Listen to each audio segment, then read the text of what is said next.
Искам да направя един хубав видеоклип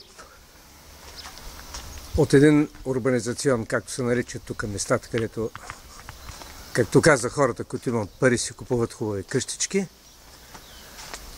Това тук е урбанизациона. Това са отсрещните къщи, плувния басейн. Сега ще обиколим малко. Това е всъщност това е затворена резиденция, частна. Това е парка и градината вътре. Сега слизаме по стълбите. Дано да не падна. Снимките ще станат на нищо. Ето това е парка на урбанизациона. Това е басейна. Няма какво да му се гледа в подробности. Това са къщичките. Плаща се годишно 600 евро, за да имаш удоволствието да живееш, т.е. да се къпиш, да правиш слънчеви бани тук и да използваш този басейн. Тревата, всъщност това са чимове.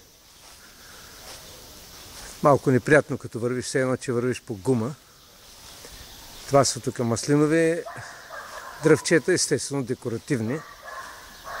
Така че няма челъм да ги обрулиш и да се напълниш в буркани, както ние си ги правим в България.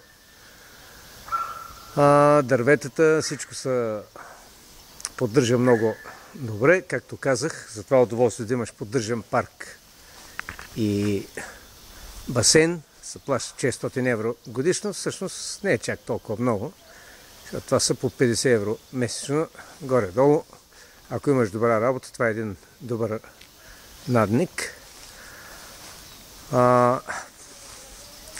По-рано басейна нямаше ограда, сега са сложили една. Тук няма чак пияници, които да тръгнат да падат вътре, но за всеки случай, той като се е фиркан, той през оградата ще прескочи, особено ако е българин, защото ние сме юнаци, българи юнаци, крали марковци. Нас не спират никакви огради, никакви неща. Впрочем, аз съм живял тук. Точно сега тук от вътрешността на басейна, и докато обяснявам, да не падна в басейна с телефона.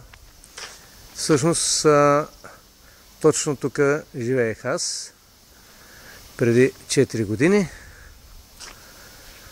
Какво да показвам повече? Това е. Смятам, че горе-долу сега дъното не мога да го снимам, а няма и за какво. Риба няма, така че ако някой си въобразява, че дойде тук юначен българин с въдицата, няма за какво. Нито турук, нито калкан, нищо. Пак приключвам с клипа. Още един път правя обиколка. Много е приятно лятото тук да се опънеш лежанката, да си легнеш, сложиш едно питие. Правил съм го това нещо. Това е, дами и господа. Приключваме с репортажа от едно испанско село. Село, всеки от тези апартаменти струва 250 000 евро нагоре. До скоро!